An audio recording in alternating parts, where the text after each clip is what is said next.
Welcome to the time of your life, the show where I ask, what would you do if you won a $2 billion lottery?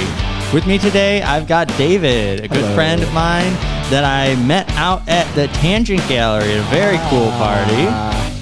My name is David Plouffe. I'll be your host today. Let's get started. All right. Thanks for having me. Oh, it's so good to have you. Yeah. So, Appreciate David, it. I want you to imagine about a week ago, you bought a lottery ticket or someone gifted you a lottery ticket and you checked the numbers, they all matched. You've got $2 billion jackpot in your bank account. Everything has been settled. It is set to spend. The time is 7:05 p.m. We're in Ferndale, Michigan. What do you do first? Man, if it was 7:07, that would have been perfect. 7's my favorite number. Oh, yeah. But 7's enough. That's totally fine. When everything lines up. When everything is always aligned.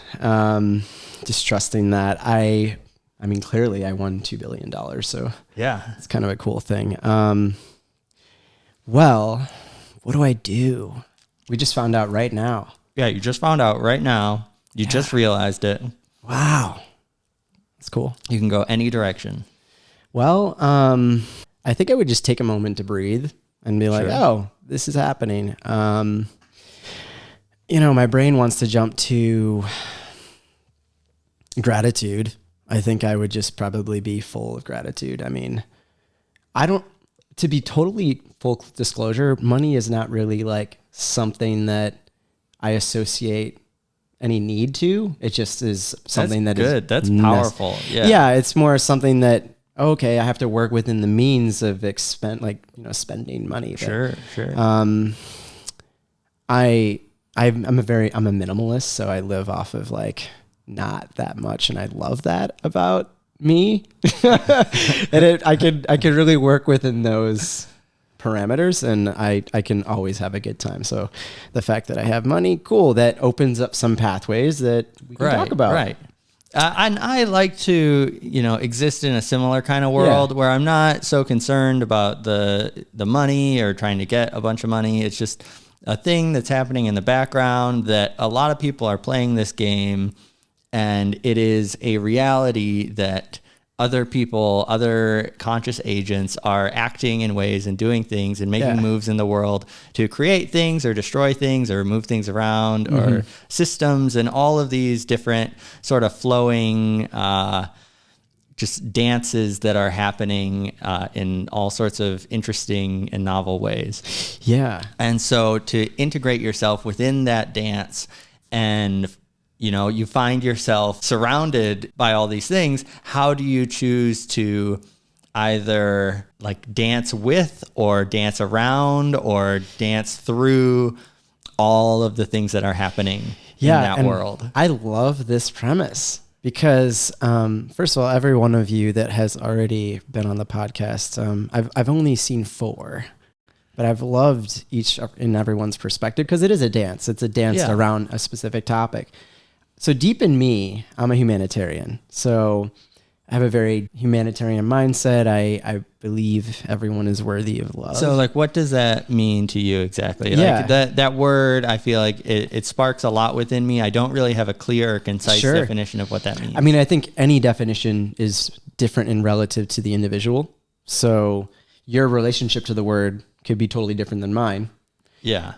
Aside from it being a Webster dictionary word, right? Which is like the base context. But for me, I think everyone is worthy of love and appreciation. And we're all of the same source energy, whatever you want to call that. I'm not necessarily saying that's a spiritual thing, but I would tend to agree with you that, we're all made of some type of substrate, whether that's consciousness or atoms or, you can boil it down to chemistry, you can boil it down to math. There's so many different elements, emotional, logical, like gates that you can view this thing through.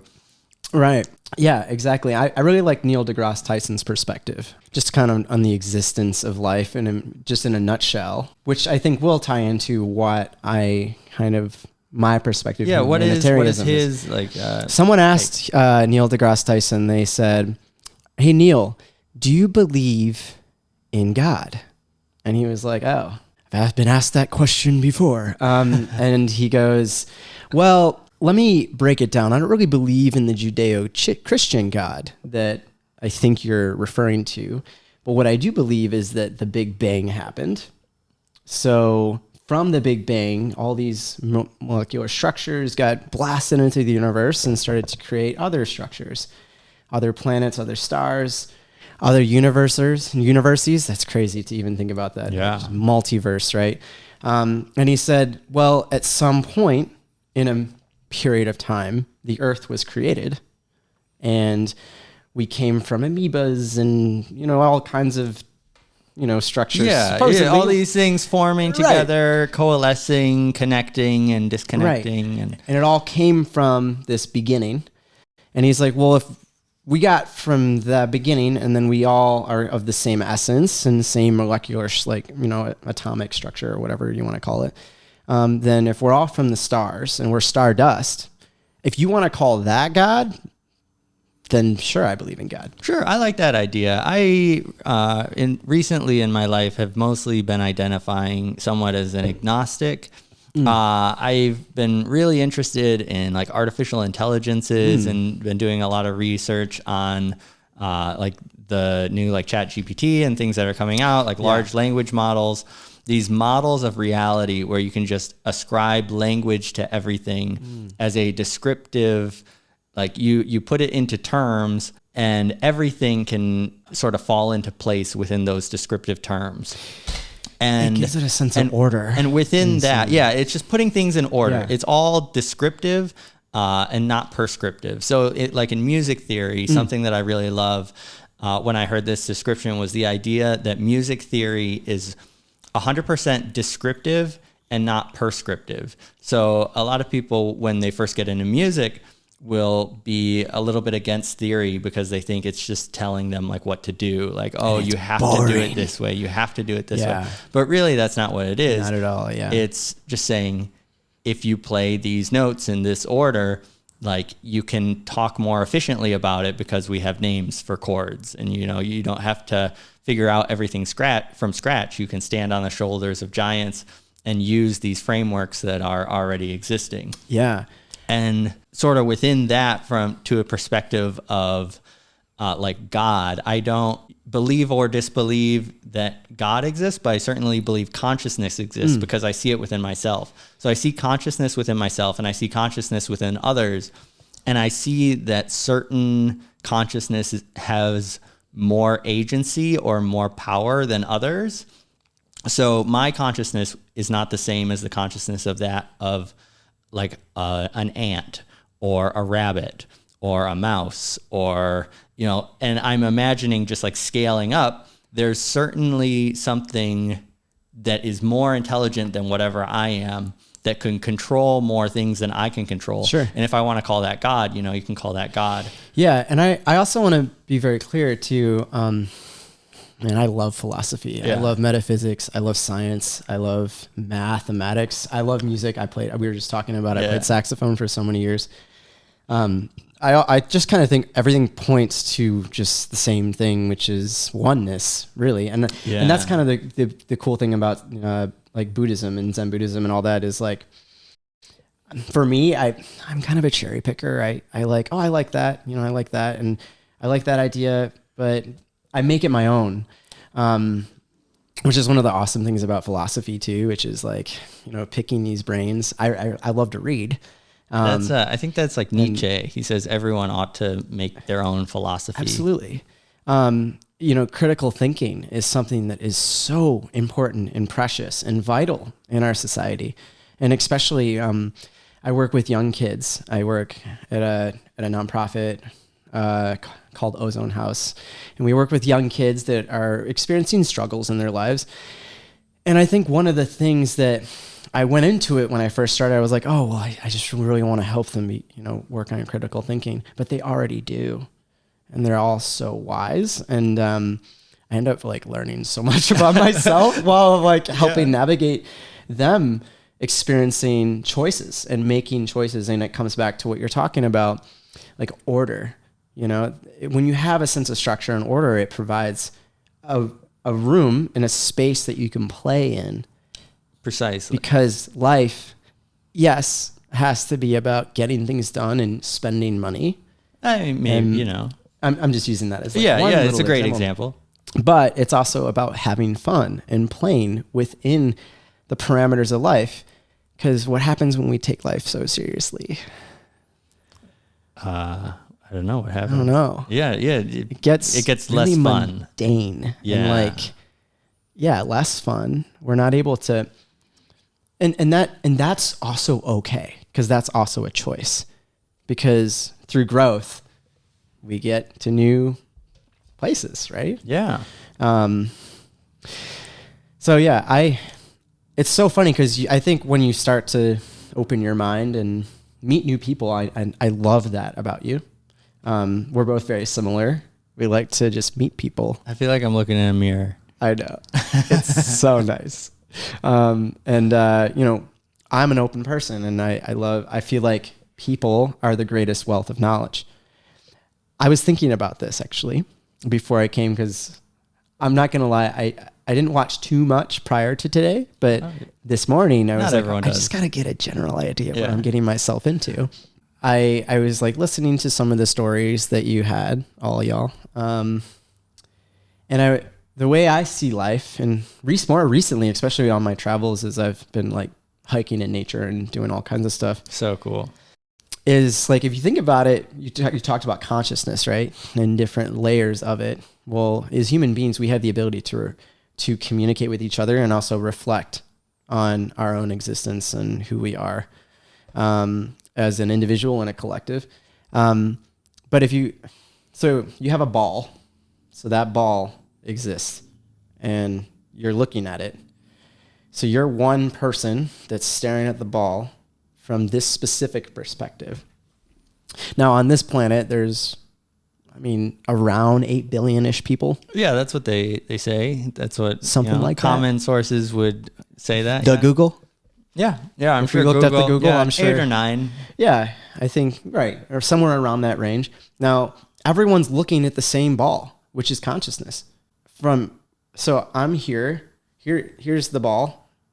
I'm looking at it from this perspective, and you're looking at it from that perspective. I'll never know what your side of the ball looks like. Absolutely. Yeah. Right? Everyone's got their own lens, their own conditioning. Some people can't even see properly, or they can't see at all. So they're experiencing it from a totally different like sensory experience, like auditory maybe. Have you heard the analogy or the description of the 3 blind men trying to describe an elephant? It's no. like one of them is feeling its trunk, and it says like, oh, this thing is like a snake. And another one is feeling like the side or its body, and it's like, no, this thing is like a wall. Another one feels like the leg, and it's like, this thing is like a pillar or column. And none of them are wrong. No. Yeah. They just can't see the full picture. It's like, oh, it's an elephant. Right. And then yeah, exactly. And so the only way for me to really see your perspective is if I'm like, hey, what do you see over there? So we kind of got to this, a very roundabout way, talking about like the idea of what does it mean to be a humanitarian, or what does humanitarianism mean? So like through all of those like perspectives, that idea that, everyone is coming at life with different perspectives, like what does it mean to you to show people love, or that people ought to have that? And how do you think, or what do you think is the most efficient way that you can spend your time to create that reality that you want to live in? That's such a good question. I practice it every day. We're all a work in progress. Of course. I guess for me, when I wake up in the morning, I guess I'll just start with like daily routine and how it becomes a function of reality for me, and how it's so tied to what you just described in terms of like showing and embodying, like for me, like the way I embody love, and how I'm describing one love, if you want to, Bob Marley, Music is a great way. Music is a great way of showing love, I think. But not everyone likes the same kind of music, so. But that's also cool too. Yeah. Oh yeah. Variety is the spice of life. Love language is for me music. Like, what kind of music do you like to listen to? Yeah. And that's like, oh, okay. Well, it's complicated, right? And I'm personally, for me, love it or hate it, I love Spotify. I think it's beautiful, I'm a Spotify user. best $10 a month I will ever pay for. As of right now, things could change. But, you know, it's such an expression of ourselves.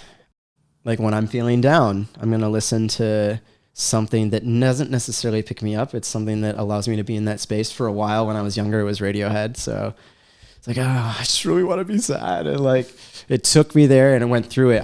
I believe to welcome the emotions of pain and suffering. I know that it sounds kind of dark, but life, and especially like some Buddhists say, I mean, Buddha would say, like, life is suffering, and that's a part of growth and experience. So I find a lot of growth in working on myself and being present and mindful, eating healthy, and like taking in information that is more indicative of like positive nature. So yeah, I think a lot of people tend to neglect that. What the media you consume, the news you consume, the stories you read, the articles you read, everything is also part of your diet. That's your informational diet. Yeah. That you can choose to curate the things that you see, or the, you know, your news sources or lack thereof. And that, to me, I would say is almost just as important, if not more important, than the actual physical food that you eat.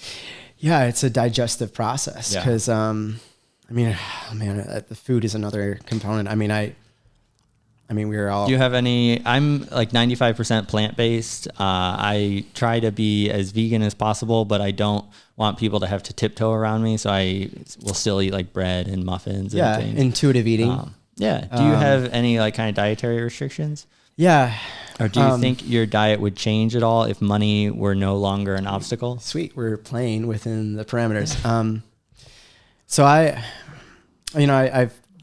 from my studies, my main focus in my personal like college studies was psychology and political science. So that was kind of my foundation. But then I studied everything. I mean, on my own personal time, and I loved philosophy too. I think philosophy is a nice order that gives me a frame of being able to reflect and think. But as over the years, I was, all throughout my 20s, I'm 34, all throughout my 20s, I was like really struggling with indigestion, with just uncomfortableness in my gut. But it just became normal to me. So I was just like, I'm just going to live in that state. And that's just the way that it is. But I was eating a lot of pizza. I was eating a lot of cheese.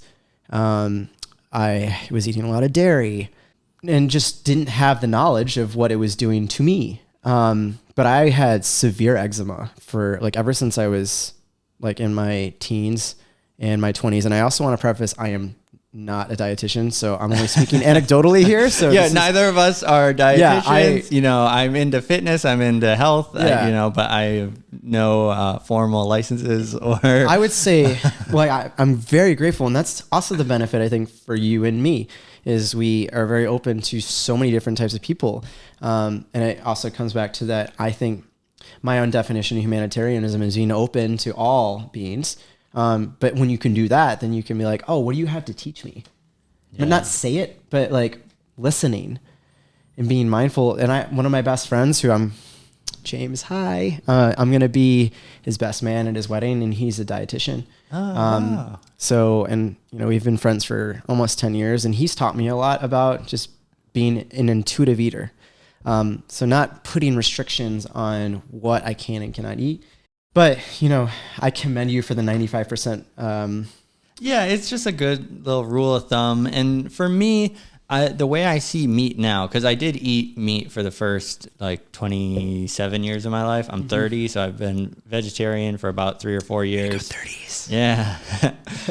And I just see meat now the same way that I see rocks. Like it's just not even within the option space of food. Like I just don't see it as something that will nourish me. I don't see it as something that will bring me energy anymore.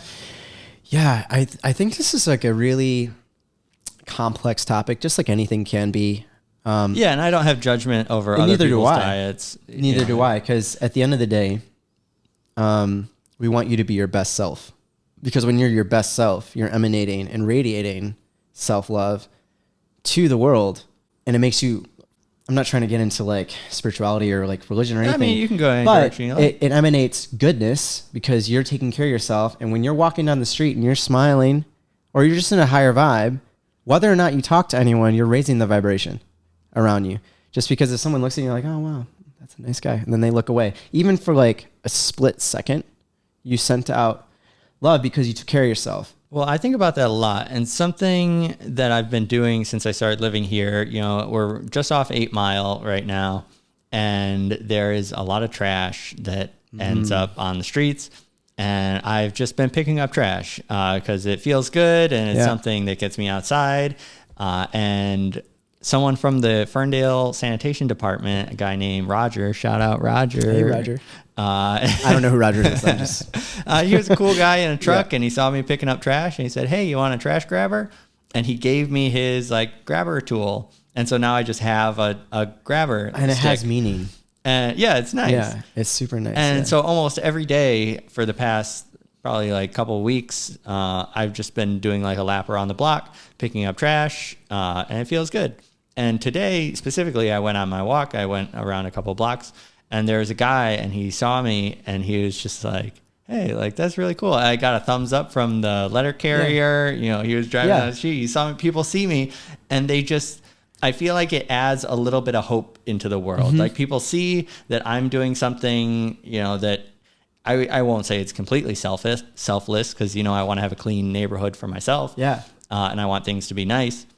But they see someone doing something that, there was no prompt. I'm not being paid for There's no malice in it. Yeah. It's just a pleasant thing that's for everyone. And they see that. And I feel like it imparts a little bit of joy or a little bit of hope for the world. I think for me, in my own personal definition of humanitarianism, I think that is just another example of it.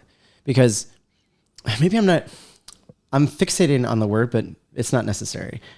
You are making the world a better place, maybe not even intentionally.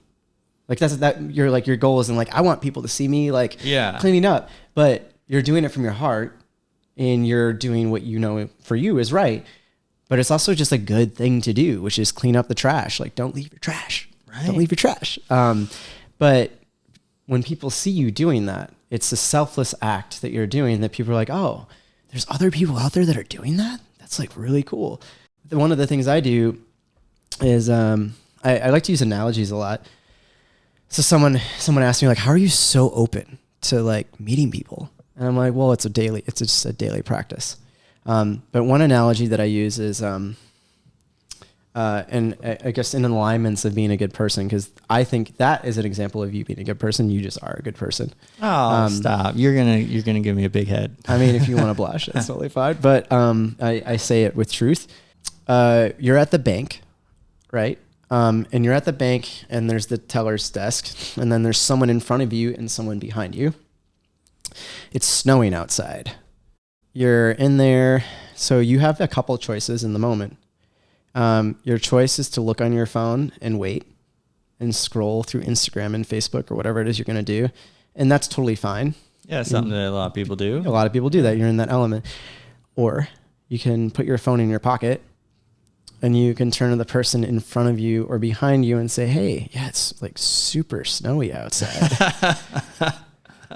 And they're like, I know, right? Like I had just such a struggle getting here, but we're here and boom, you just opened up a pathway. And 99.9% of the time I've done that, they've been like, oh my God, yeah, like I'm really trying to get through this day. And I'm like, I know it's a lot. And you have just made a connection with someone that didn't know they were going to have that moment because you chose to do that. Yeah, that's a cute moment. I don't know that everyone would have the same reaction. That's true. Okay. So I say 99.9% of the time. It's also choosing. I would give it like a 30% success in my personal experience of just like. It's knowing when. Yeah, it's knowing when. So you have options, one person in front of you or behind you. But like, I mean, not everyone wants to talk. To me? I'm just saying it as a practice. Yeah. You have the option to do it. But when I have chosen to do it, and I'm also a pretty good read on people. I mean, if there's someone in front of you and behind you that looks like they don't want to talk, let them be in that space, because that's also totally okay. But even thinking about it as a practice is helpful, because it starts to open yourself. Even if you don't talk to that person, like, just for yourself. Just for yourself. Yeah, to keep yourself open. To keep yourself open, because that's kind of the goal. But we're all really scared of doing it. Is that like one of your goals? I mean, clearly, connection is very powerful, very important. Yeah. It opens a lot of doors. It opens, a lot of like capacities within yourself. Do you feel like that is your primary goal, to be more connected with strangers, with people that you're close to? Do you want to keep meeting as many new people as possible, or do you want to form intimate relationships? Like, how do you sort of course that landscape? So we can go back into the parameter. Well, the initial question. Yeah. I just won $2 billion. Yeah. What I would do, for one, I was at I know you've been to Electric Forest. Yes. I have as well. This will be my fifth one in a row. I'm not sure if I need to keep going. Yeah. I might take a break. Yeah.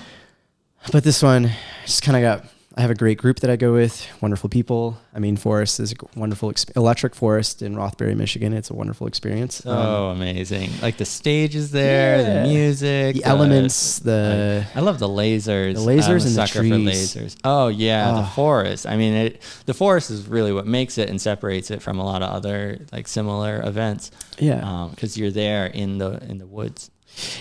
Yeah. And Forest for me is an intentional experience. When I go there, like when I first went there, my mind was so blown. I was like, whoa, there's all these like amazing human beings that are just playing and like so fun and open and goofy, it's just a goofy place. Like people are just dressed up in costumes and handing out trinkets and everything. But it taught me a lot about how I carry myself, which is like, and actually now more than ever, I kind of like to just float. So I'll meet someone and I'll have a good experience with them. And I'm like, it's so great to meet you. Like, I'll see you later. And sometimes I don't even get their social media contact. It's just like, you're a good human. And they're like, oh yeah, well, so are you. And then we enjoy that moment, and then it's fleeting. But, I think for me, if I won $2 billion, and this is still on my journey, like actually almost during COVID, I didn't have, I was in transitions between jobs. I was like, all right, I think I'm just going to sell my car and take a one-way flight to India. Wow. And just like travel the country and study under like different yogis, like different shamans. Well, typically it would be, because you'd have to get a 6-month temporary visa, I would have to be there for at least a 6-month period. Kind of way, or you'd have to recertify. Like, okay, yeah. But I don't like to think too far ahead. Like, I think mindful planning is really important, and I talk about that with the young people that I work with. And taking a moment to just like be intentional about your future, that you can do that instead of it just ruminating in your head.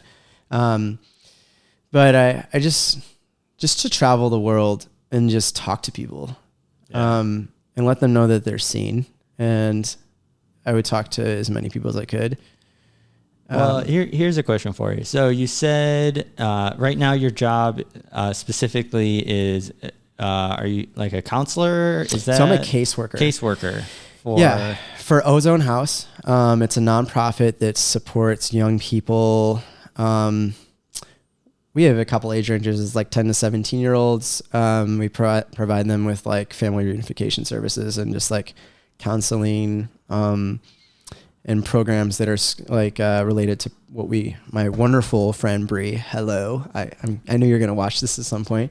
They're doing an amazing job doing our Pride Zone program, which is supporting LGBTQ plus identifying young people, and providing them with like a discourse and a place of acceptance.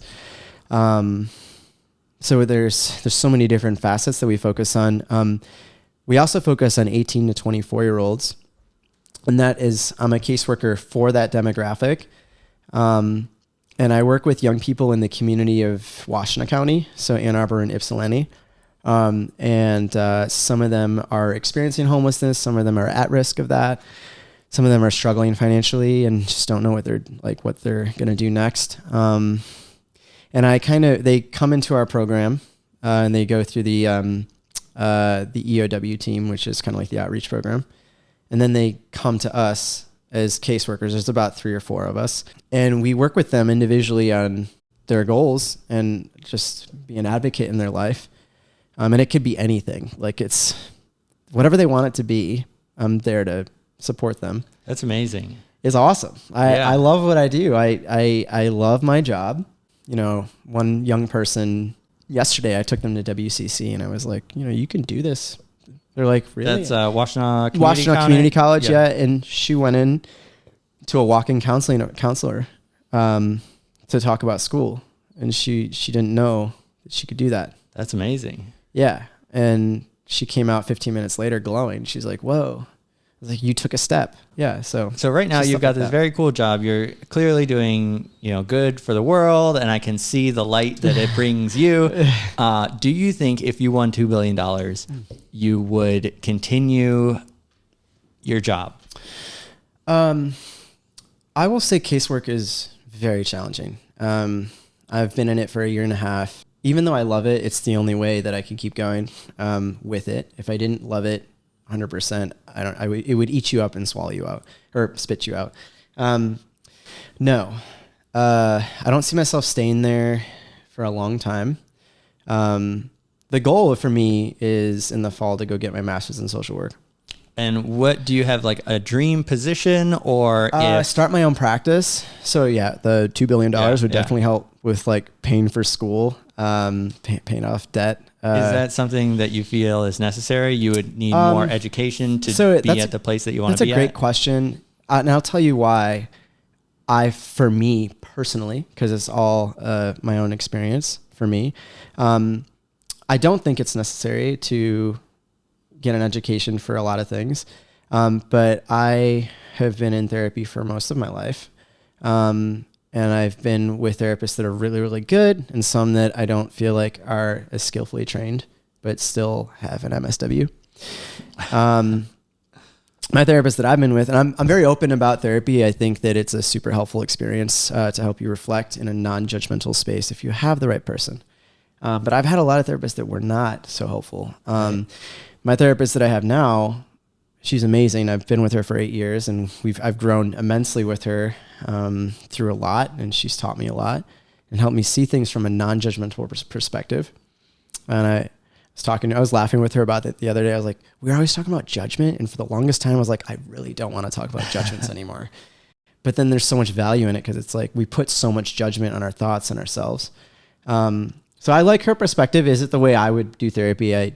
Maybe not. But I value learning. And for me to be a therapist, I definitely feel like getting my MSW and my studies down pat with learning just different strategies and different techniques, I think is important for me if I were to be a therapist. And that is what you want to be? You want to be a therapist? It is. Like one-on-one counseling or group therapy? I'm just like one step at a time, because I think one-on-one counseling is great, and I think I would like to do that. But I also want to write a book, and I'm working on a book. I love I'd love to do group stuff. And I also want to be able to have like one foot in the door with, I have my MSW, but also another foot in the door and like, man, it's, I know my mom's gonna watch this, but like psychedelic stuff, oh, sure, yeah. Like more, just like open, like, yeah. And there's a lot of scientific research on psychedelics. I know like ketamine is one of the most popular now that is totally approved for clinical, and there are places you can go to have this administered. Psilocybin I think is into human trials as far as I'm aware. Yeah. For, like all sorts of depression, PTSD. It's an amazing thing. Again, this is Off the record? No, it is on the record, but And you can say whatever you want or don't say whatever you want. I think that there's a lot of, like psilocybin's an amazing thing. I personally have like worked with it a little bit. I think it's very like, I'm kind of like a new age hippie. That's great. Like, that's definitely of my nature. I mean, hey, I've tried a lot of stuff. Yeah. I think that, there's so many different avenues that I could take. I don't need to know them right now in terms of what I want to do. I just am taking one foot in front of the other. I'm open to so many different ways of healing. So I definitely am a person of service. I will always do that. And I will always serve in whatever way I feel like I'm developing. But service doesn't have to come from a job or, an education or anything. You can serve now. Just you were talking, like you can serve when you're, just out at karaoke, smiling and singing along and meeting people like that. I like to talk about it as like raising the vibrational energy of the earth. Cause I think at the end of the day, we need to make the world a better place. And you have a choice to choose a darker energy or a darker path or whatever you want to call it. Or you can choose to look at the light and see the world with color and vibrancy. Yeah. And words have such a power in them. Well, this is starting to get into like some interesting territory. There is a quote on the side of a drugstore in my hometown by Abraham Lincoln, and it says, most people are about as happy as they make their minds up to be. And there is a certain truth to that and a certain like not total accuracy to that. Yeah. Where it's like seeing the ball from one perspective. Like, right? Yeah, all these different perspectives we were talking about. And so that idea of like creating a better world, but also you have an internal perspective of being able to choose how you want to experience, your own reality. There are two different things there. So there is your own feelings and emotions and your own internal state, which to a certain extent, I would say most people prioritize. And that can be altered or changed through various, drugs or substances. And or a lot diet, of people, diet, exercise, like there are plenty of legitimate ways, not saying any of them are legitimate or illegitimate, but there are lots of ways to alter your own internal state of consciousness to create that space within yourself.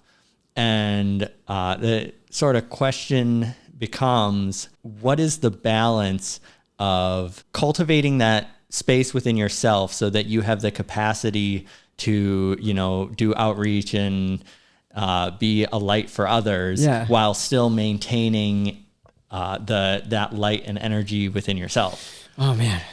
We're going into the good stuff. How much time do we get? As much time as you want. Or, you can go as deep or as shallow or surface level. I think one word that came to my mind when walking into nature, like during COVID, I was going out camping a lot. Simplicity. Yeah, minimalism. It's minimalism, but simplifying things, because it's so easy I can speak anecdotally for myself, and also I think other people can relate. We overcomplicate a lot of things. And I think that when we're taking care of ourselves, and I think there's an oscillation between those choices of like, you can choose whatever you want. Like, if you want to watch a bunch of like, hardcore violent stuff, people love that. I mean, I indulge every once in a while. There's a lot of entertainment out there. I haven't watched anything in a long time. I totally cut TV and movies out of my informational diet. And if I do, I'm very intentional about like my mornings are very routine oriented. I wake up, make my coffee, make my bed, and then I read a book until I'm done with my cup of coffee. And if I want to keep reading, I make a cup of tea. So, and then I do yoga. It's like almost every morning. See, like, so maybe I can give you like a real life example here. So about 0.3 miles to the west of here is Woodward and 8 Mile. There's a plaque there that claims it is the busiest intersection in Michigan, which I am inclined to believe, because these are two very major, thoroughfares that connect to the interstate. There are people that will post up at that intersection with signs as beggars, and they will just sit there, and that's how they spend their whole day. And they collect trash and leave it on the highway, or like leave it on under the bridge. And so I took it upon myself as someone that wants to, have a clean environment, have a clean neighborhood, to just go clean it up. I just went over, I walked there with some garbage bags and my trash picker, and I spent maybe 45 minutes cleaning up this mountain of trash that had been left here by these beggars. And I took it and I carried it to a dumpster and I threw it away. 2 or 3 days later, I went back and the trash was there again. It, like, not quite as much, but like it was starting to accumulate already. And I was just thinking to myself, like, is there something? So there's like 2 or 3 different avenues that I can travel. I can just avoid that intersection, just not go there. I can just, ignorance is bliss. Right. I don't have to perceive it. It may be there. Or maybe it doesn't, I don't know, depending on your metaphysics, Right. No. like in your object permanence. Possibly not. Does me walking there, spawn this place into existence, and it wouldn't have existed otherwise? It's kind of like the tree falling in the forest. Did it actually fall? If you Does it? Is the trash actually there? If there's no one there to observe it? And so I could just ignore it. I could just take a different route to work, and I don't perceive it. Or is there a way that I can keep cleaning it up? I can keep going there like once a week or once every couple of weeks and just like cleaning up after these people who are, slobs. Or is there some sort of program or some sort of perspective? Exactly. Just my perspective. Right. Maybe they're living in a total higher dimensional reality and I'm the one who is, like, I'll get to what I don't know. I'm listening. Or is there some kind of way that I can, help to, whether it's rehabilitate these people or get these people the things they need or the things they want? Because the last time that I walked over to that intersection, it was late at night. So I know that no one sleeps there because it was late at night and there was no one there.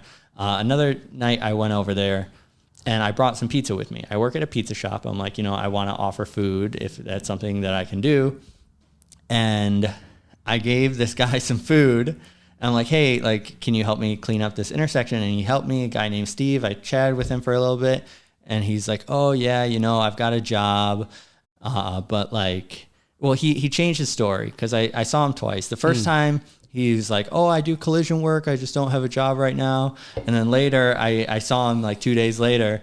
I'm like, well, like, you're not going to find a job standing on the corner here. Like, what are you doing? And he's like, oh, well, I'm just going to be here for like a couple of weeks or this or that. And I talked to him, and he had taken the bus from Mount Clemens just to get to that intersection. And that's fascinating. Yeah. Because like, people apparently make decent money doing this, just like begging. Wow. And it's this like, just gut wrenching for me. Like, it tears my heart apart because not only are they struggling, I imagine. Yeah. They are also sending that energy just into every single car that passes by is now getting the perspective of, I live in a world where people's needs aren't being met. Oh, yeah. And I'm glad you brought this up as an example because we can probably unpackage it in so many different ways. I mean, some of the young people I work with some of them are literally homeless, and spending even a little bit of time without having shelter, without having running water, without having any resources, you slip between these cracks that I hope neither one of us have to experience. Cause once you go there, it's so hard to get out. Yeah. And it's like, it's like a low, it's all perspective, but it is a pretty low vibration of experience of life. Feeling like you have nothing, but it's such a complicated perspective that I don't think I can understand, but you're doing your best to hold space with it. When you're offering pizza and you're holding space for conversation. Well, that was the interesting thing as well. So I gave him this pizza. Yeah. And he's like, oh, this is like, thanks so much. I appreciate you bringing this pizza. Like, do you have a bag I can put in? I'm like, yeah, here, I've got this bag. And he was there on a bike and he puts the pizza into the bag and like hangs it up on his bike. And he goes right back to the corner and starts holding up his sign. I'm like, what are you doing? Wouldn't you rather be eating than begging? But that's taking away time from the ability to do that. So here's my thing for you to think about. And that comes back also to the ball, right? And you're staring, there's 8 billion people staring at this one ball. And who knows, there's many infinite amount of species in the entire universe or multiverse. We just don't know. Yeah. But it's also like, is it the tree falling in the woods? We don't know. Yeah, exactly. You know what I mean? Exactly. So what we can do, we know in this physical space on this planet, which we call Earth, I'm operating under a heavy assumption that I am on a planet called Earth, that the sun rises and the sun sets. But it comes back to order. Yeah. So providing that sense of order gives us a sense of like lowered levels of anxiety, less stress, so we can function within the comprehension of our brain of like what we think like the human experience is. So what I would say is there's only so many amount of people that you will ever meet on this planet. You will never meet 8 billion people. It's just not possible in this body, in this finite amount of time. I don't know what the average human life is, but let's just say it's 80 years. Yeah, that's fine. So you only have, and then you think about it, you wake up in the morning, you do your morning routine. I guess some of us work for a living. And then, you go to karaoke, which is how you meet people. And you only meet a certain amount of people then. So we have a choice of where we expend our energy and our presence. Right. And that's when it comes down to intentionality of like, how am I going to intentionally spend my time and energy? And I hate to say it, but some places aren't worth your time or energy. Yeah. And I'm not saying that spending time with people that are begging on the side of the street is not worth your time or energy, but you have a choice. It may not be. Yeah. For you specifically as David, maybe your energy could be spent differently in a different setting where you could be affecting people in a different kind of way. You still are affecting those people by showing up. And I think even though you feel like you may not, just your presence alone of you seeing them, because there's an awesome channel called Invisible People on YouTube. It's actually how I started doing Crisis Line at the Ozone House during COVID, 24-hour crisis line for young people. And I did that for 8 months, and I would take calls and talk to young kids or anyone. How is that? It was life-changing. Yeah. It taught me, it's crazy. It taught me about true presence. I would think of like, in the way I would also help train later, other volunteers on how to do Crisis Line. But I think of it as like, you can't see my feet.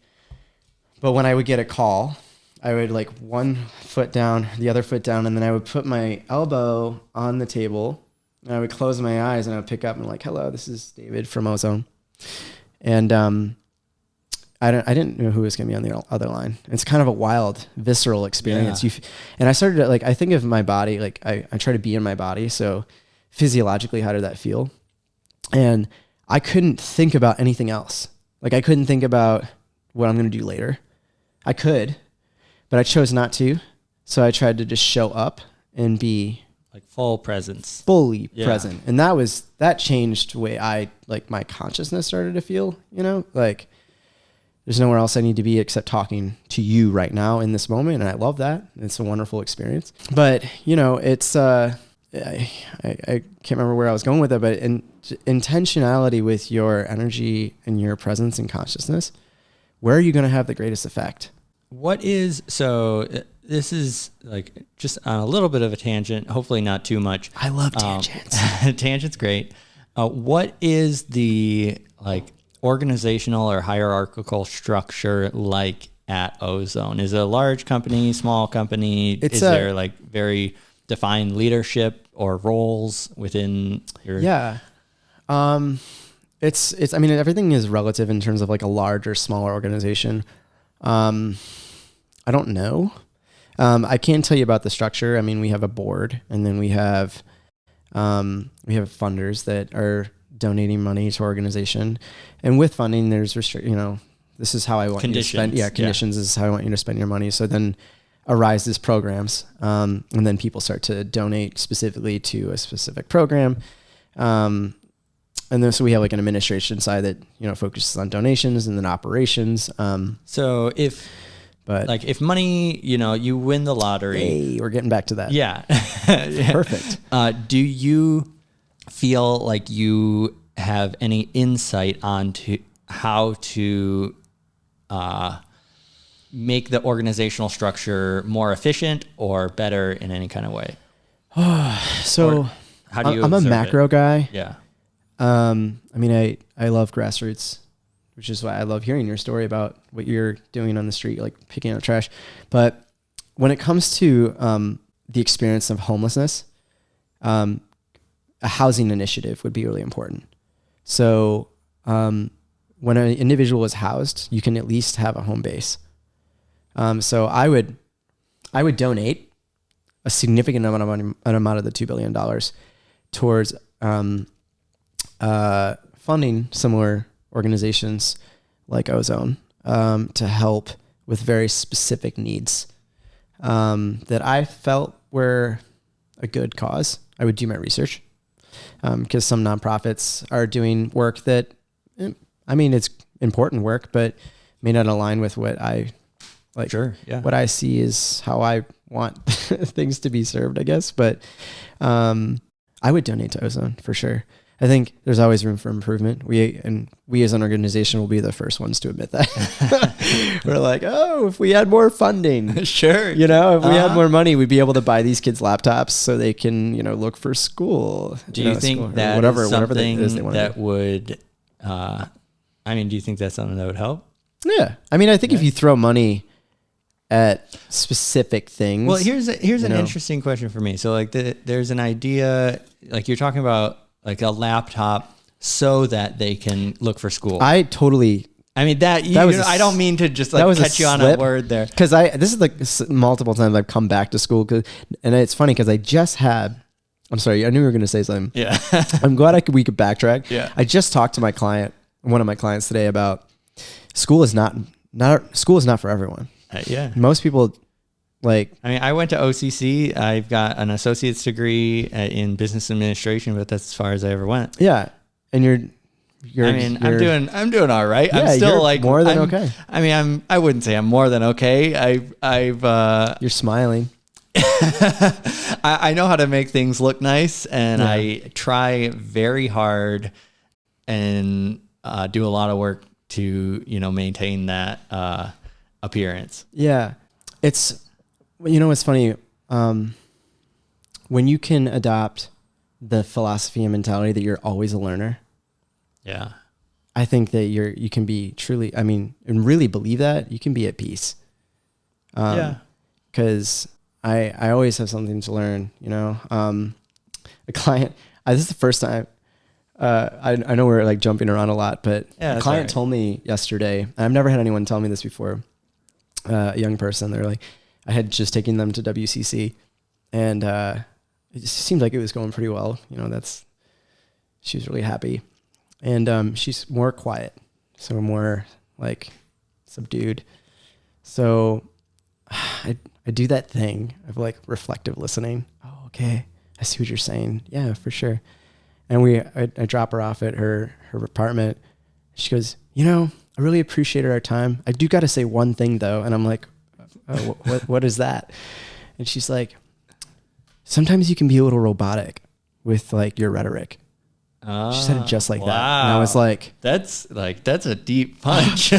Well, in the past, I think I would have been punched by it and I would have been knocked out. Yeah. Like I would have been, oh, okay, well, sorry. And then I would have like cried like on my way home. But I took the moment and I said, you know, I really appreciate you sharing that with me. And I had a wristband. I don't have it on me, but I have a wristband that says, never stop learning. And I showed it to her and I was like, you know what? I really appreciate you saying that. I'm a constant learner and that information is super valuable to me. I do speak this way very specifically so that I can get you to think and reflect. And I would imagine working with like many people having to do not the exact same conversation, but similar conversations over and over again, you get to a point where you optimize and you learn what works and what doesn't. And some of it is just like super flow, right? It's like, we're just vibing. We're not friends, but we're It's in a professional like firefighter situation. Yeah. And sometimes it's, and you know this, like with any of you that have talked to someone, sometimes it's work to talk to someone. There's a lot of mental energy involved to come up with things like right on the spot. It's easy to forget about in this world of like texting, and you can think for a while and do drafts of the emails.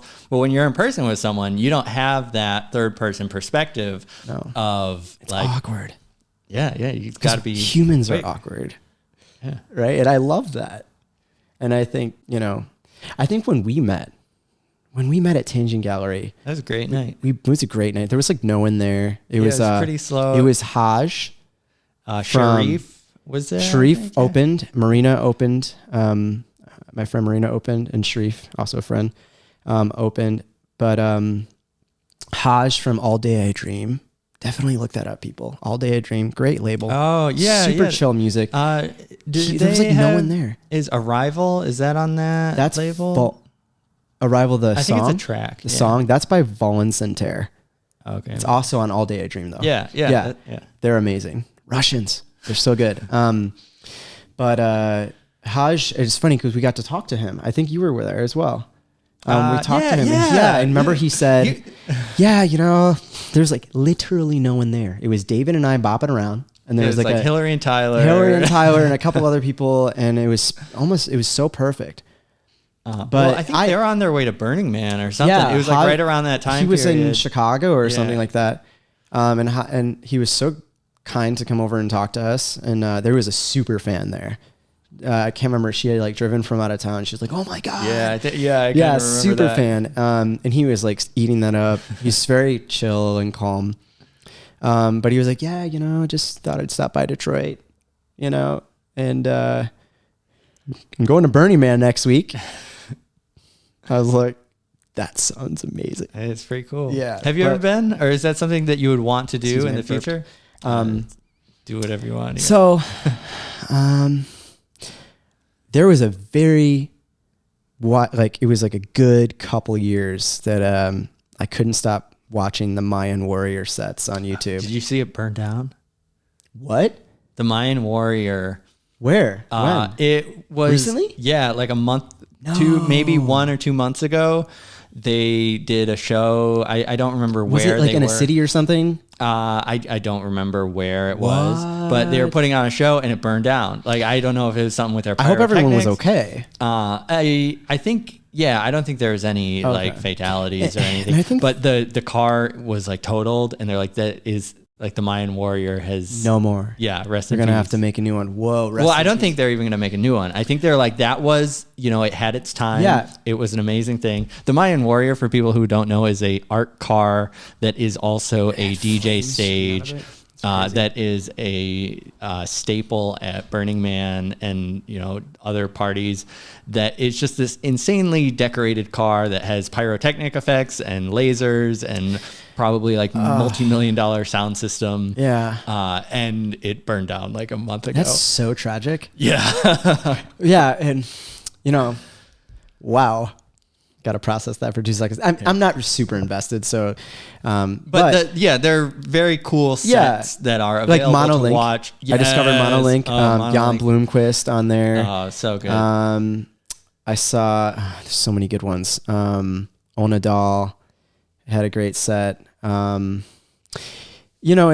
just seeing the people, in the middle of the desert, I think really inspired me to want to go. At one point, I think really in 2013, 14, 15, 16, 17, I was like, oh, that'd be cool. But as I got older, I was like, I don't know if I could bear the dust storms. And now I like to go to bed at 10 o'clock. Yeah. Yeah. I push myself sometimes now. I mean, I'm not saying that I'm old, but I love my routine of like going to bed. It's very comfortable. And Forest is a perfect uncomfortableness. I feel like a 4-day weekend. It's a 4-day weekend. Burning Man is a commitment of like a lot more going prep, to the a lot desert. More travel, a lot harsher conditions. Logistically, you have to have a group. I mean, I've known people that have gone alone. Yeah, there are people that will do. I think it's called like renegade camping or just like Like I wouldn't say that You don't have to have a group. Have to have a group. It certainly helps and it certainly adds to the experience. I would say that's one of the more important things. Resource management. Yeah. So at Electric Forest, we have, for the past 3 years, we've done group camping. We have a group of like 20 plus people. Are you with, is that like Best Buds? Is that? What do you mean? When I was there in like 2016 or 2017, I went solo kind of in 2017. I know like Hillary and Tyler, who are, mutual friends of ours, they were there in a group camp called Best Buds. I didn't know them then. Okay. Oh, but, no, our group this year, Nate, correct me. It's like silly gooses or something like silly that. Gooses? The silly geese? Something weird, silly geese. That's pretty fun. It's something like that. We're all like going to wear like a goose head. Nice. Like something goofy, one of the nights. But, resource management, resource sharing.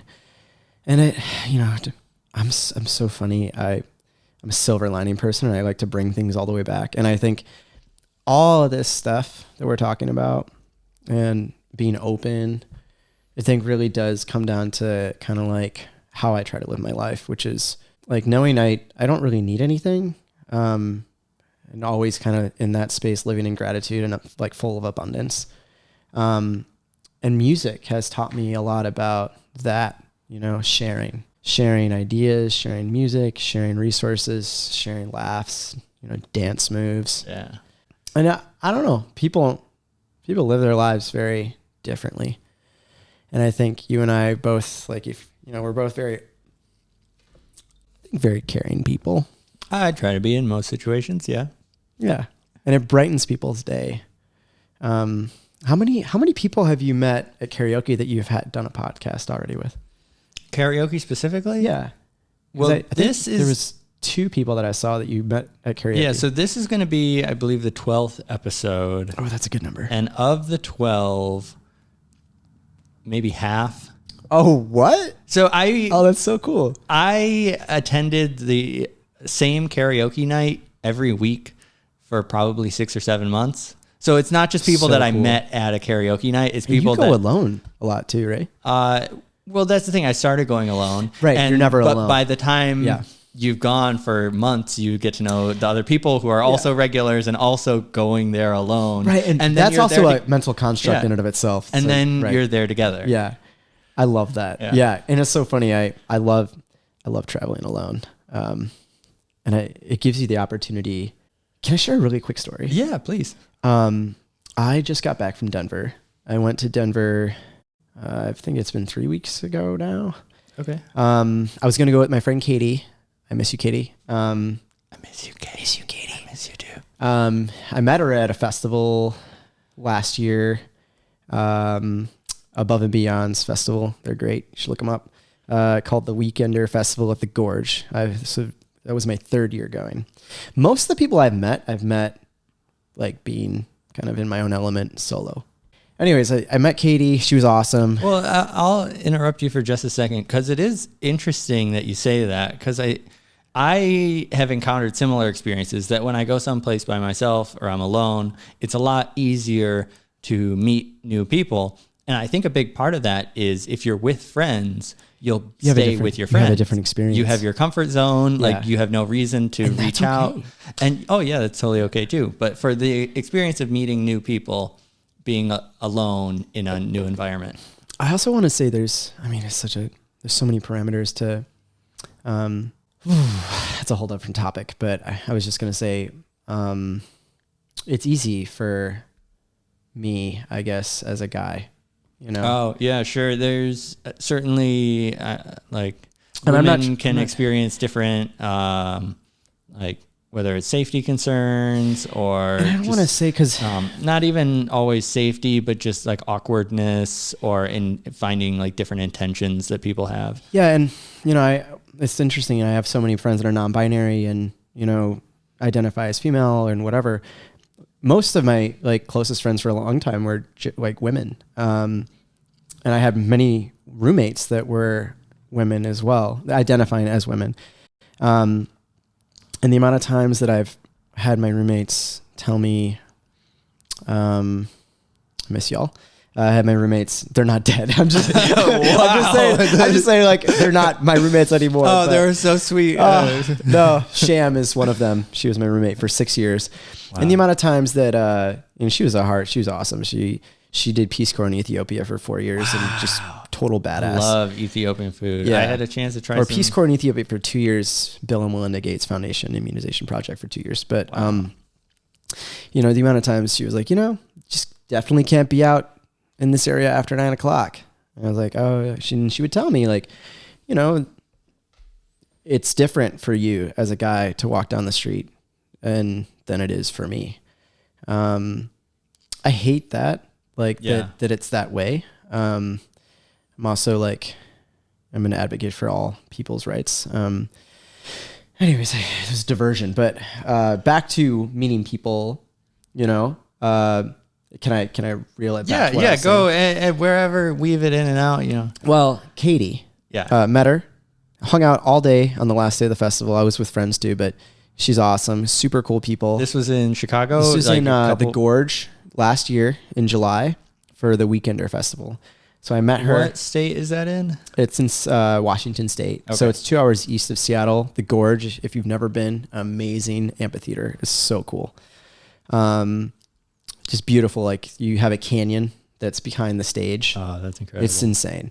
And Juna family vibes. I've got the sticker that you gave me at the Matt Zoe concert. It's on the dashboard of my car. Oh, so I see that all the time. Yeah. I'm in very one love. My tattoo, it's hard to see. It's upside down, but it says "We are all we need" on it. That's one of my favorite mantras. Is that from Above and Beyond? Nice. Yeah. Kind of got branded, but it's just a philosophy for me. Yeah. I'm going to just nutshell this real quick. Met Katie, had a great time. We parted ways. She lives 2 hours east of Vancouver. And then she, we went off and I went back to Michigan, kept in touch a little bit. And then I had never been to Red Rocks in Colorado.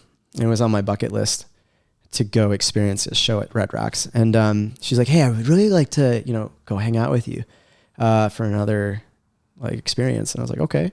So she chose Red Rocks. And the shows there were a dual headlining show with Ben Bomer and Bob Moses, who I love. And she had no idea who Bob Moses was. I was like, yes, let's go do that. And that was 3 weeks ago.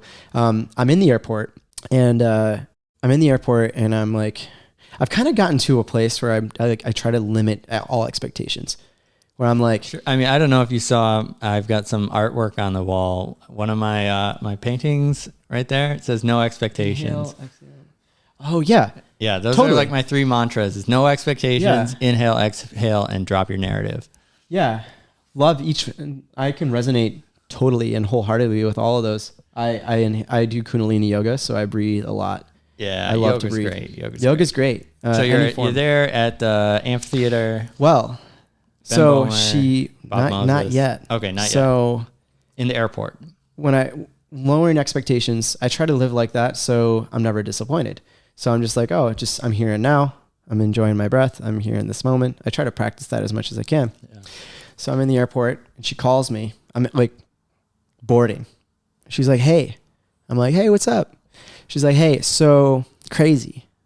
My flight got canceled in Vancouver. I was like, oh, okay. And she's like, a volcano erupted on the east side of Russia. What? And all the ash has gone all the way over. And this was Vancouver. Like 3 or 4 weeks ago? Yeah. Wow. Literally around the time.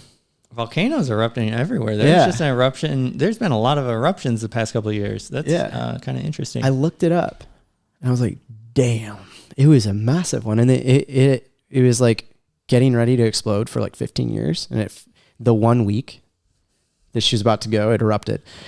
And she's like, I don't know what to do. And I was like, there's not much you can do. She's like, yeah, I mean, they're rescheduling flights for tomorrow, but they don't know if it's going to fly out. And that's like 4 a.m. I was like, Katie, it sucks that you can't come if you can't. but you got to be safe and you got to take care of yourself. She's like, I know I want to go. And I was like, it's okay. Like, there'll be other times that we can hang out, but I want you to be safe. And you have to make the right choice for you if you're going to go to the airport tomorrow or not. That's like, she had to drive out 2 hours to get to Vancouver airport if she was going to go.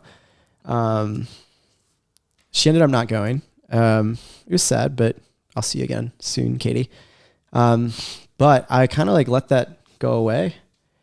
I ended up having the best time by myself. And I met these guys, and I want to rope in Harry and Doobie here. Doobie, also named David, by the way, but goes by Doobie. There's a lot of us out there. There's a lot of Davids out there. They're all. Did I tell you why I started going by Dave? Did I tell you why I started going by David? Why? No, you go first. It's more efficient. Dave? I saved literally seconds. Dude, for sure. And it's funny because I used to go by Dave. Yeah. And then I rotated to David. Okay. And I felt David for me was more. Yeah. Well, whenever possible, I try to go by Plouffe, which is my last I name. like that. Yeah. Can I call you Plouffe from now on? Yeah. Okay. I'm going to put you on my phone as Plouffe. Cool. But I know you're a David. Yeah. So, it's just no expectations. And I think when you live like that, you can just kind of get into this flow and just whatever happens will happen. I'm very grateful that I've really practiced to live in that space, and it has just opened up my consciousness. I got to this Airbnb, and I've had the best record with Airbnb, like hands down. And I thought this guy was going to be good. He tells me, like, I'm texting him, and I get to the Airbnb, and I was like, he's like, oh yeah, just there's a key in the Y over there. And I love purple, so anytime I see purple, I'm like, I see it everywhere. And it just brings me joy. I'm like, okay, I'm in the right place. So I get the key, or I go to the little rock that's supposed to have the key in it, and it's not in there. I was like, and there's a light on in the Airbnb. And I'm like, what? So I go down the stairs, I go in there, and there's like this guy just sitting in there. And I'm like, he starts laughing. He's like, yeah, dude, this is happening right now. And I'm like, wait. He's like, yeah, dude. This is your Airbnb, isn't it? And I was like, yeah. He's like, this is also our Airbnb. Oh, wow. So it got like double booked? Double and booked. They didn't tell you? No. So we started laughing, and then we just immediately resonated. And it was also a David, but goes by Doobie. Wow. And it just became this whole, like, I was like, the first thing I said to him was like, man, this day is so fucking weird, but I'm okay. Yeah. I'm okay. Like, they ended up being the dopest guys.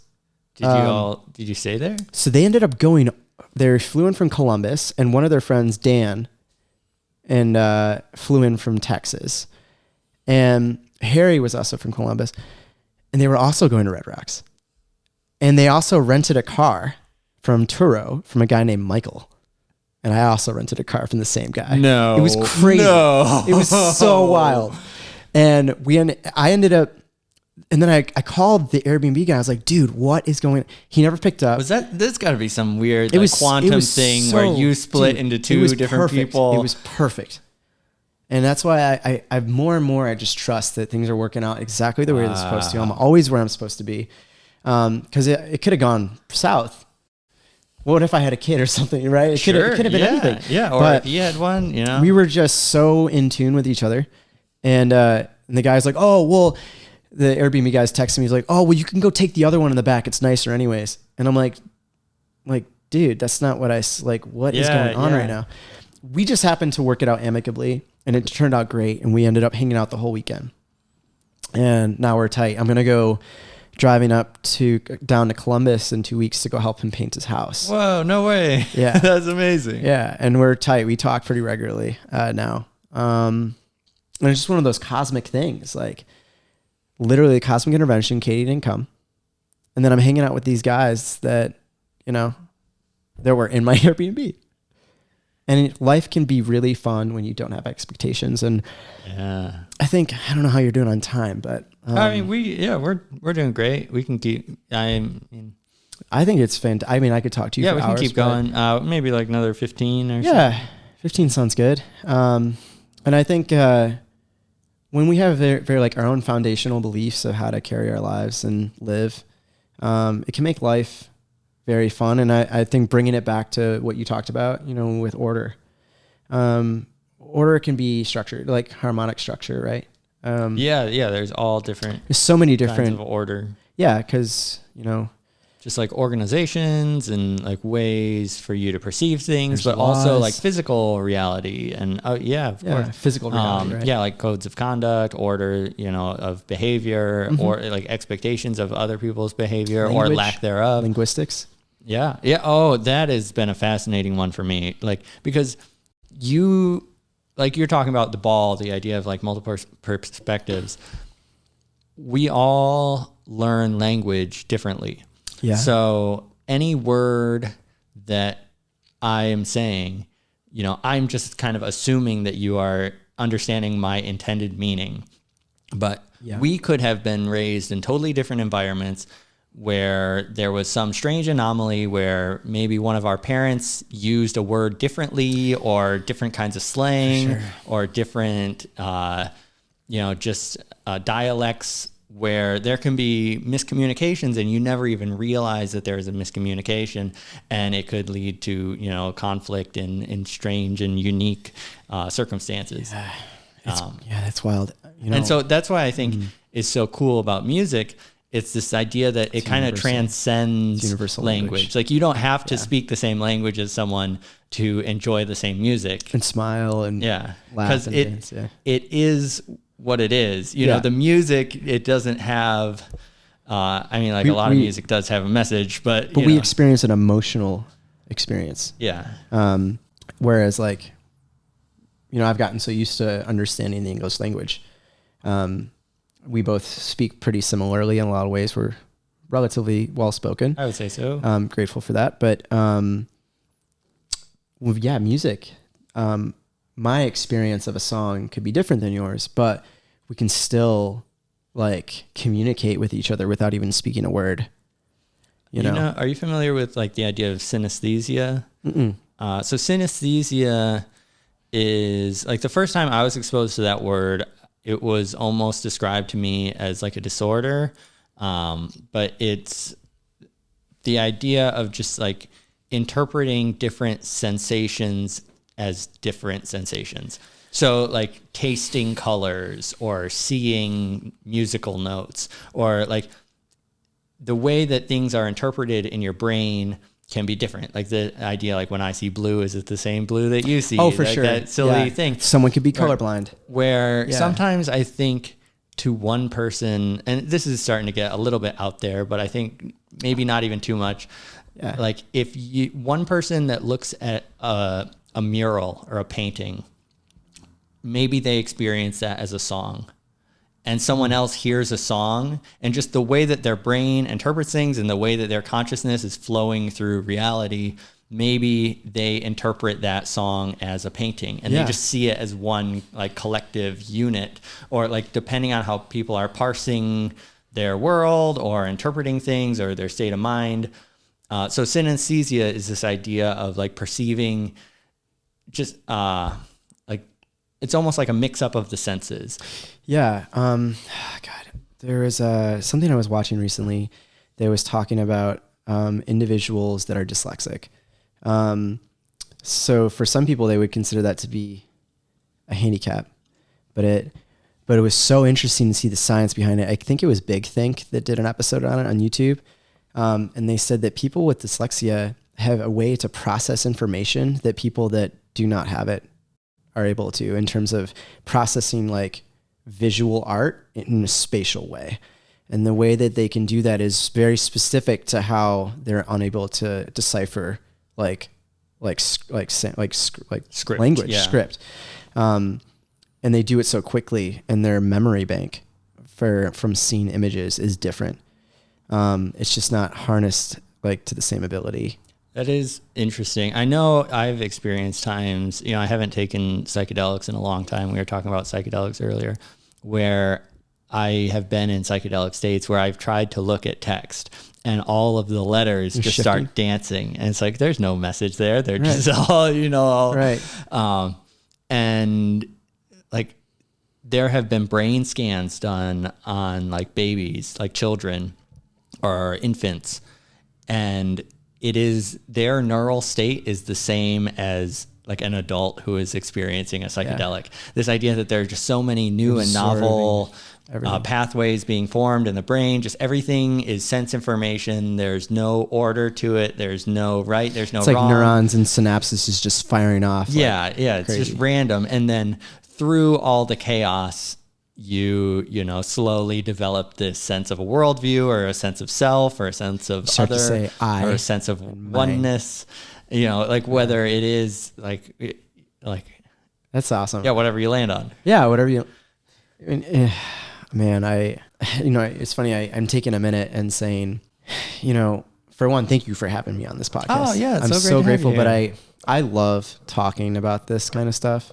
But it brings me so much joy that we have the ability to do that. That we have the ability to reflect and think. And life is so magical.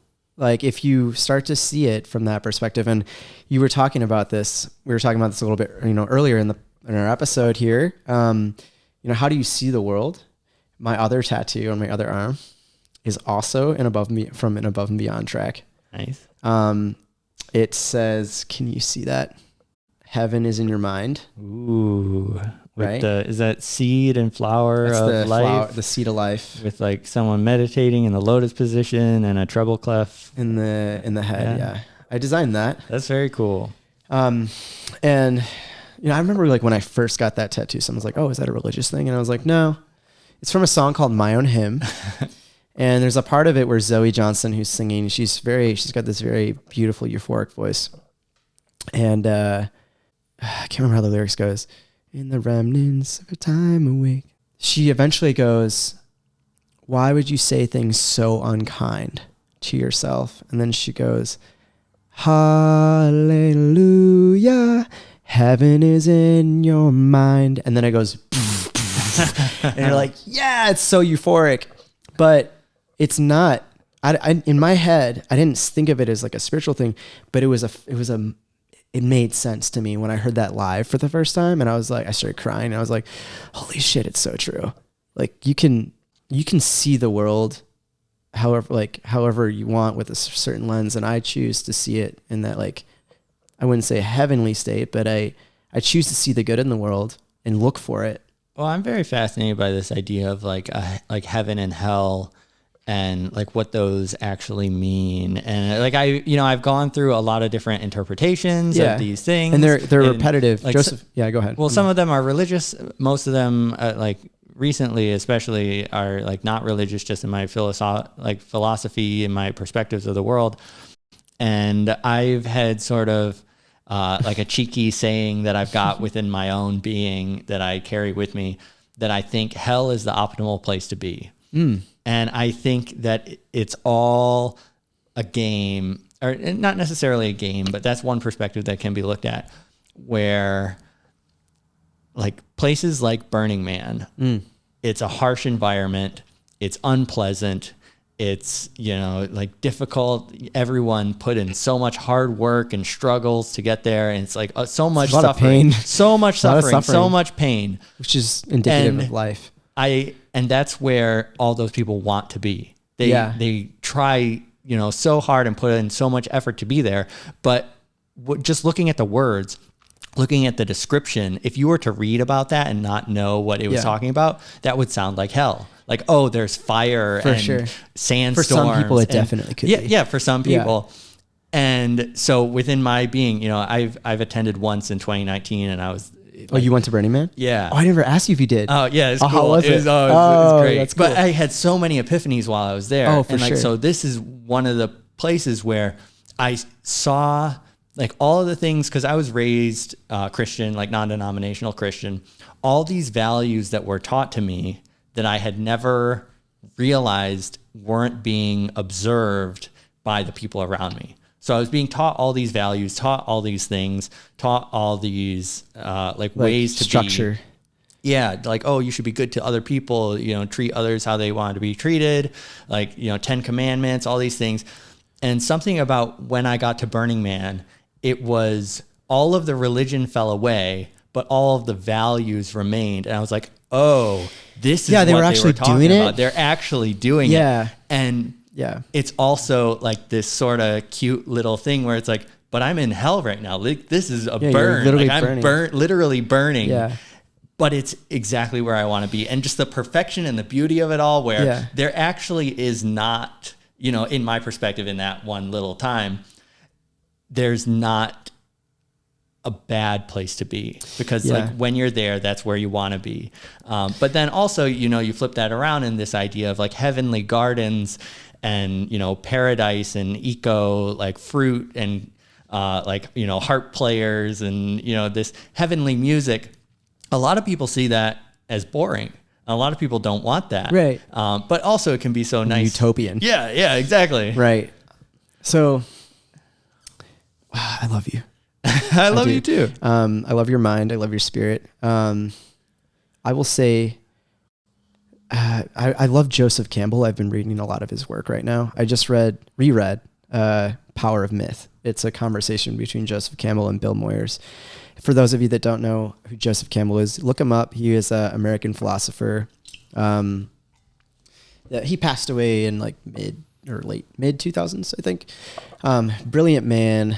But he talks a lot about the hero's journey, which is like the idea of that, you know, we're on this quest. And there was a really cool part where he was talking about this idea of like heaven and hell. And it made me think, and he was just like, it's not a place. Like, it's an experience and it's a description. Like Buddhists talk a lot about, you know, there's just this one being, like one moment, like the now. Eckhart Tolle talks about that a lot too. He's great. It's like Taoism as well. Yeah, it's like everything is just the Tao. Everything's the Tao. This is the now. Suffering exists when we're in the past or present. So, and then when you're in the past or present, you're no longer in the present moment, which causes suffering. So, and then we can create our own, like, I think they call it dukkha, is like in the Hindu perspective of like sin, in terms of the equivalent ish to like, whatever it doesn't. But if you think about it, we're born into this idea of duality because there's a light, there's darkness. Yeah. Because there's love, there's hate. You know, everything is in this polarity of like a spectrum. And it's kind of beautiful that we have both, because you wouldn't be able to see, like, if there was only dark, like black. Sorry, you were going to say something. Oh, no, that's all right. I was just going to say, if there's only just blackness, like if there wasn't darkness, you wouldn't be able to see light. And it's the same for both ways. So we live in duality, and a lot of people have not been able to handle that very well, you know? Like, yeah, it can be tough. It certainly can be overwhelming to realize certain things. I believe a lot in variety. I think, you know, expanding the things that bring you joy is really important. And I also don't think it always has to be black and white. You know, we also have red, orange, yellow, green, everything blue, in between. Indigo, violet, like everything, not just in between, but in directions you wouldn't even be able to comprehend. Yeah. And sort of a spirit animal that I've like identified with. I've identified with so many different animals. Like I'll identify as the tortoise, where like just taking things slow and enjoying things, but also I identify very strongly with the hummingbird, just like living so in the moment. Like you will die if you don't get food within the next like 5 minutes, like nectar. Saw someone like wearing a hummingbird hat today. Yeah. Hummingbirds are like so cool. Yeah. But this idea that like you can live so fast and just burn out right away, or live slow and just enjoy like everything. Like they're two different things and they're both beautiful in their own way. Neither one's right or wrong. Yeah. And so I've been really liking the imagery of a polar bear. And not so much the bear itself, but for me, those two words have deeper meaning. Yeah. Polar. Bear. So polarity, the idea of like extreme good, extreme bad. And bear also like within like financial terms. So there are like bears and bulls in the stock market. A bear is someone that has a long position. The idea that things will like continue like for a long time. So it's like things will get much better and things will get much worse. Where you're going very far in both directions and like reaching out. So like that tortoise and the hummingbird. It's constant expansion. Yeah. consciousness rising. Yeah. That's pretty good, right? Yeah. I appreciate you. Well, is there anything else or any other things we talked about that you would want to do, or like bucket list type items? I could talk to you for hours. Yeah, and we can always do a part 2. We can do another episode. I'm sorry, say that last part again. About questions. Just like if you won the lottery, like highlights, or maybe like if there's a concise list of things that you want to do or accomplish or observe or not. I would love to, man, I would love to, my dad has Parkinson's, and he's still stage 1. And my family, we're doing our first like family trip. I have 3 brothers. We're going to Yosemite as a family for like 4 or 5 days. I would love to do as much as that stuff with my parents as like where they're at right now. I'm in their well, I'm not going to say their age, but I would love to do as much stuff with them as I can, as we all have our physical bodies intact. Yeah. And then I would probably just take it one step at a time. I think I would share the wealth in some way. I love gift giving, and I actually have something for you. Oh, wow. So when I was at Electric Forest, my first time, this person, I had a beautiful experience. It's too long to get into it, but That's all right. She gave me a baggie and said, "Can you pick a fortune from the bag?" And that shifted my consciousness. I think it says something, it was a yogi tea, and it said something along the lines of like, life is everlasting and always constant. It was something crazy like that, but it was just what I needed to hear. And I like cried, and I was like, oh my God, life is crazy. But I moved away from, like, I started doing my own little thing. Have I given you one before? So yeah. The first time I met you, I got one. Yeah. I think you gave me one at Matzo, that show as well. Yeah. Well, let's do another one. Yeah, I'd love so that. I stopped doing fortunes because people did not take that very well. Yeah, I mean, the fortune.